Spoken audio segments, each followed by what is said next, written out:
नाजरीन, आज की जो ताज़ा तरीन और बड़ी ख़बर है वो ये है कि लाहौर हाई कोर्ट में जजेस का तकर्रर हुआ है। पाकिस्तान जुडिशल कमीशन ने इसका तकर्रर किया है। उसके मेंबरान भी आप जानते हैं, और उस कमीशन को जो हेड किया है वो किया है चीफ जस्टिस ऑफ पाकिस्तान ने। अब मैं आपको क्या बता रहा हूँ, मैं आपको ये बता रहा हूँ कि ये जो 9 जजेस हैं जिनका तकर्रर हुआ है, ये इनका ताल्लुक किस किस के साथ था और किस चैम्बर से हैं और इनका बैकग्राउंड क्या है, ताकि पता हो। तो ये इन्फॉर्मेशन बहुत कम लोगों को पता है। तो मैं आपको इसलिए बता रहा हूँ कि ये 49 जजेस की सीटें यहाँ पे फिल होनी हैं लाहौर हाई कोर्ट में।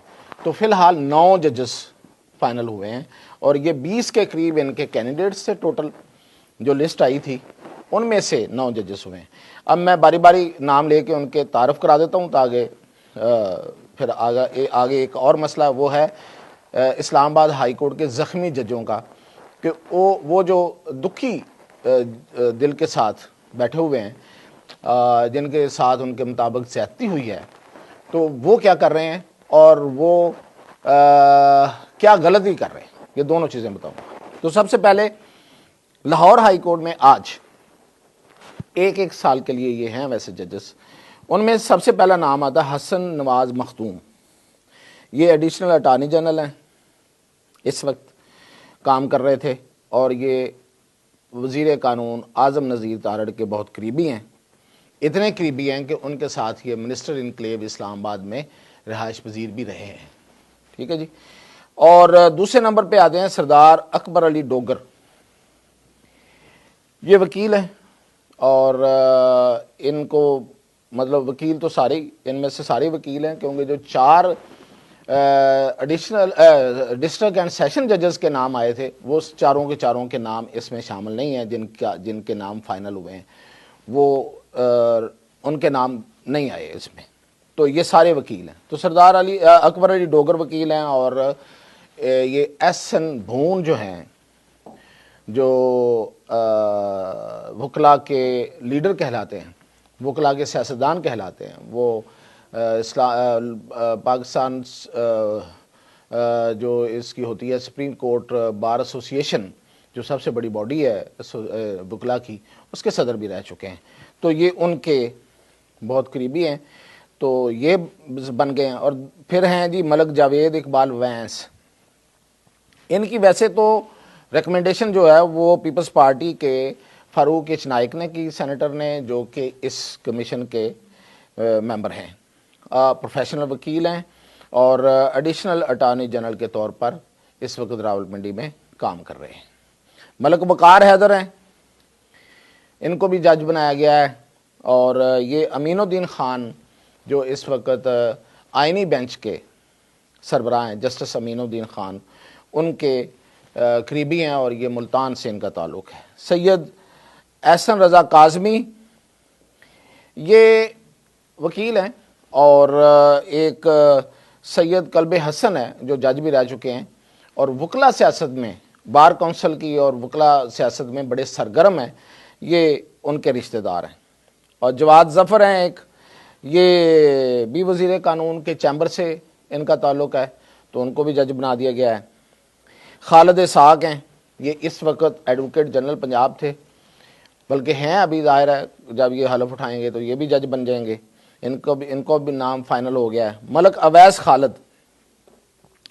खालिद डॉक्टर खालिद रांझा हैं, उनके ये दामाद हैं, और इनके वालिद मुल्तान से ताल्लुक़ रखते थे और वहाँ पे वो उनका चैम्बर था, और जस्टिस अमीनुद्दीन खान जो हैं वो उनके चैम्बर में काम करते रहे हैं। तो इस तरह से रिकमेंडेशन जो थी वो जस्टिस अमीनुद्दीन खान की थी। चौधरी सुल्तान महमूद हैं, ये भी आज़म नज़ीर तारड़ के रिकमेंडेशन है। तो अगर ओवरऑल देखा जाए तो आज़म नज़ीर तारड़ ग्रुप जो है वो छा गया, तो उनके लोग आ गए। अब आ जाते हैं ज़ख्मी chief justice of Islamabad high court. वो इस तरह से ज़ख्मी हैं, पता है आपको इस केस का। मैं सिर्फ मुख्तसरन आगे बढ़ता हूँ कि उनका 3 जजेस इस्लामाबाद हाई कोर्ट में बाहर से ट्रांसफ़र हुए हैं। एक आ गए वहाँ से बलूचिस्तान से, एक सिंध से, एक पंजाब से, और पंजाब से जो गए हैं वो सीनियर जज हैं सरफराज डोगर साहब। सरफराज डोगर के जस्टिस सरफराज डोगर के जाने के बाद वहाँ पे एक पूरी सीनियरिटी की लिस्ट जो है वो अथल पत्थल हो गई। हुआ ये कि जो सीनियर प्योने जज थे वहाँ पे, जो क्यानी साहब हैं, मोहसिन अख्तर क्यानी, बड़े एक्टिव थे 6 जजों में, और वो जो ख़त लिखा था मशहूर ज़माना ख़त, वो उसमें वो लीडर थे उन सब के। और वो उन्होंने पिछले दिनों बल्कि इसका दावा भी किया कि ये जो ख़त था इससे डर के असल में 26वीं तरमीम आई है, तो वो उसका क्रेडिट ले रहे थे। तो वो थे सीनियर प्योने जज, उनकी वो पोजीशन जो है वो सरफराज डोगर साहब के इंडक्शन के बाद वो छिन गई। अब सीनियर प्योने जज जो हैं चीफ जस्टिस के बाद होता है, वो बन गए सरफराज डोगर साहब। अब वो सिर्फ ये वो ही नहीं पोजीशन ली उन्होंने, बल्कि हुआ ये कि साथ ही जो एडमिनिस्ट्रेशन कमेटी और डिपार्टमेंटल कमेटी, ये 2 कमेटियां होती हैं हाई कोर्ट की, उनके ये मेंबर थे, वो भी उनसे छिन गई मोहसिन अख्तर क्यानी से, और वो भी सरफराज डोगर साहब बन गए। और यही नहीं हुआ, बल्कि ये भी हुआ कि स्पेशल कोर्ट्स की एक कमेटी होती है, उनकी निगरानी जो करता है जज, वो भी उनके पास थी, मोहसिन अख्तर क्यानी, वो भी सरफराज डोगर के पास चली गई। तो अच्छा खासा उन्हें दचका मिला है।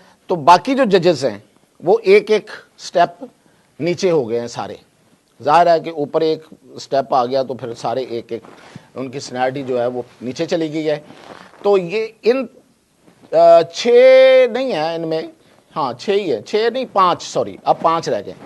6 जजेस ने खत लिखा था, उनमें से जो अरबाब ताहिर हैं उन्होंने फैसला किया है कि वो इस खत का हिस्सा नहीं इस तहरीक का हिस्सा नहीं बनेंगे जो मैं अभी बताने जा रहा हूँ। वो उन्होंने कहा कि मैं करूँगा तो अलहदा से करूँगा। मियाँ गुल औरंगज़ेब जस्टिस जो हैं उन्होंने वैसे ही पहले वो 6 वाले खत में भी दस्तखत नहीं किए थे, बाद में भी वो इनमें शामिल नहीं है, हालांकि वो भी मुतासरीन में है, ज़ाहिर है उनकी सीनियरिटी भी मुतासर हुई। तो ये जो जज हैं इन्होंने गलती क्या की है, इन्होंने ये किया कि असल में देखें कि अगर मैं एक सरकारी इदारे में अगर मुलाजिम हूँ तो मेरा अगर हक छीना गया है तो मैं क्या करूँगा कि मैं जो अपॉइंटिंग अथॉरिटी होगी उसके पास दरख्वास्त लेके जाऊँगा कि देखें जी ये गलत हुआ है, रूल्स की खिलाफ वर्जी हुई है, कानून की खिलाफ वर्जी हुई है। तो असूली तौर पे इन्हें किसके पास दरख्वास्त लेके जाना चाहिए था? सदर पाकिस्तान, क्योंकि हाई कोर्ट के जजेस और सुप्रीम कोर्ट के जजेस की जो अपॉइंटिंग अथॉरिटी है, अगर वहाँ पे डायरेक्ट अपॉइंट होना है या यहाँ पे होना है तो वो है सदर पाकिस्तान। इन्होंने सदर पाकिस्तान के पास जाने की बजाय इन्होंने chief justice Islamabad high court को एक प्रेजेंटेशन दे दी, दरख्वास्त, उसका नाम प्रेजेंटेशन रख दिया। और उस प्रेजेंटेशन में उन्होंने बहुत सी चीज़ें जो है ना वो बयान की कि देखें ये एक तो आर्टिकल 200 का यूसेज ही नहीं हो सकता, नहीं किया जाना चाहिए था, वो कर लिया, उसके तहत ट्रांसफ़र हुआ है। और दूसरा ये कि जब कोई जज आता है किसी कोर्ट में तो वो हलफ लेता है, तो ये जो नए जज आए हैं इनको हलफ लेना चाहिए था, यानी कि उनका मकसद मतलब ये है कि अगर वो हलफ लेते तो फिर वो वहाँ से उनकी सीनियरिटी गिनी जाती। खैर कानून और आइन के माहिरीन कहते हैं कि ऐसा नहीं है, ये उस वक्त होता है जब आपकी नई अपॉइंटमेंट होती है, यानी कि अगर आप chief justice of any high court और आप सुप्रीम कोर्ट बनते हैं, या पाकिस्तान, उनको सुप्रीम कोर्ट नहीं कहा जाता, चीफ जस्टिस ऑफ पाकिस्तान कहा जाता, तो वहां पे आपकी तकर्रर नए सिरे से होता है, तो वो आपका हलफ होता है। अदरवाइज ये जो हुआ है ये ट्रांसफर हुआ है, तो ट्रांसफर में तो हलफ नहीं हो सकता है ना। अगर फर्ज करें कि एक ट्रांसफर हुआ है इस्लामाबाद हाई कोर्ट में, कल को उसी जज को ट्रांसफर करना है लाहौर हाई कोर्ट में, तो अब वहां पे वो उन्होंने हलफ लिया है, तो उस तारीख से वो बेचारे की जज साहब की जो सीनियरिटी है वो गिनी जाएगी, तो वो तो कहीं पीछे एक नए जज के तौर पे आ जाएंगे फिर वापस लाहौर हाई कोर्ट में, तो ऐसा मुमकिन नहीं है। तो ये इन्होंने एक तो ये किया कि ये जो इतराज़ है इनका वो वैलिड नहीं है, बताया जाए यही जा रहा है, और दूसरा इन्होंने गलत जगह पे चले गए। लेकिन ये गलत जगह तो वो है जो हम कानूनन कह रहे हैं। असल में इसके पीछे ये मकसद ये है कि ये यहाँ पे जो chief justice Islamabad high court हैं वो कोई ऑर्डर देंगे इसके ख़िलाफ़, जो भी दें इसके हक़ में या इसके ख़िलाफ़, तो हक़ में तो नहीं देंगे क्योंकि उन्होंने खुद ही ये सारा कुछ किया है, तो खिलाफ ही देंगे, तो खिलाफ को लेके ये फिर सुप्रीम कोर्ट में चले जाएंगे।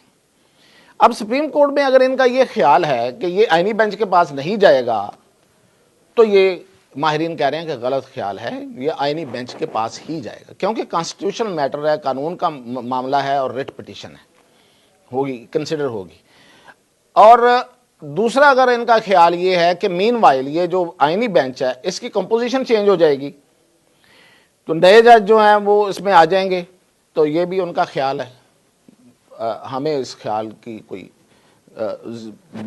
इसमें कोई मजबूती नज़र नहीं आ रही, तो वहाँ से भी तो ये है बेसिकली। लेकिन एक बात जो इस पे सबसे अहम निकलती है वो ये है कि इस्लामाबाद हाई कोर्ट में जो इस वक्त टग ऑफ वॉर है वो चल रही है और ये चलती रहेगी, ये ख़त्म होती नज़र नहीं आ रही। तो मज़ीद अपडेट के साथ इंशाल्लाह फिर YouTube पर गूगली न्यूज देखने के लिए youtube.com की सर्च बार में गूगली न्यूज टीवी टाइप करें। गूगली न्यूज के पेज पर सुर्ख रंग के सब्सक्रिप्शन वाले बटन पर क्लिक करना ना भूलिए। YouTube पेज पर अपलोड होने वाली वीडियोस से बाखबर रहने के लिए बेल आइकन पर क्लिक कीजिए। आपको हर नई वीडियो के बारे में नोटिफिकेशन मौसूल हो जाएगा।